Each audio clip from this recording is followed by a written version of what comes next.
আপনারা তো অবগত আছেন যে 1971 সালে আমরা একটা স্বাধীন পেয়েছিলাম। আমাদের যে যুব সমাজ এই স্বাধীনতাকে দেখতে পেরেছে এবং অনেকে দেখতে পারে নাই।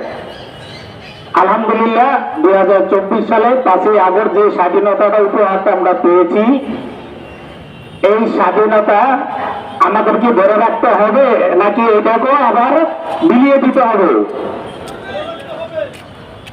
ইনশাআল্লাহ আমরা এই সুসময়ে আমরা যেমন বিএনপি সরকারের তাদের দেশ পরিচালনা দেখেছি, জাতীয়তাবাদী দেশ পরিচালনা দেখেছি, পরিশেষে এই আওয়ামী লীগ সরকার দুঃশাসন সরকারেরও দেশ পরিচালনা দেখেছি।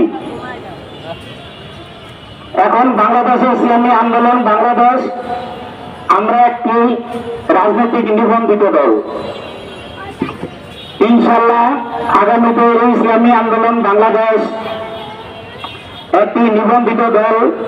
আমরা চাই আমাদের এই দলটি রাজনৈতিক প্ল্যাটফর্মে ওই সংসদ ভবনে নেতৃত্ব দেব। তো নেতৃত্ব দিতে হলে আমাদের সকলের মিলে একটি কাজ করতে হবে। সেই কাজটি কি?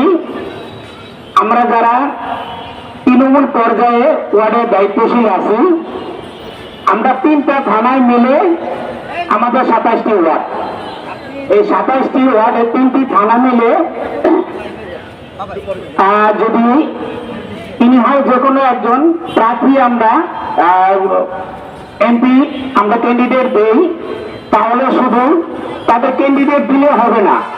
আমরা যদি প্রত্যেকটা ওয়ার্ডেতে একটা ক্যান্ডিডেটের পিছনে একবারে মিনিমাম যদি 5 থেকে 6,000 করে ভোট আমরা উপহার দিতে পারি, তাহলে কিন্তু আমাদের কাঙ্ক্ষিত ফলাফলটা আমরা পাবো। ঠিক কিনা ভাই? আমরা যদি শুধু সমাবেশ করে গেলাম আর মিটিং মিছিল করে গেলাম, অথচ আমরা যদি জনগণের খেজমত না করে তাদের যে কাঙ্ক্ষিত ভোটটা যদি আমাদের পক্ষে না আনতে পারি, তাহলে কিন্তু আমরা সফলতা পাবো না। তো ইনশাল্লাহ আমি আশা করব আমরা যারা এখানে আছি আগামীতে ইসলামী আন্দোলন বাংলাদেশ যাদেরকে প্রার্থী দেবে, ইনশাল্লাহ আমরা প্রত্যেকটা ওয়ার্ডের দায়িত্বশীল মিলে তাদেরকে জয়যুক্ত করার জন্য এবং সংসদে ইসলামী আন্দোলনের নেতৃত্ব প্রতিষ্ঠার জন্য আমরা সবাই একসাথে কাজ করব। এই বলে আমার বক্তব্য শেষ করলাম। ওমা তৌফিকুল্লাহ।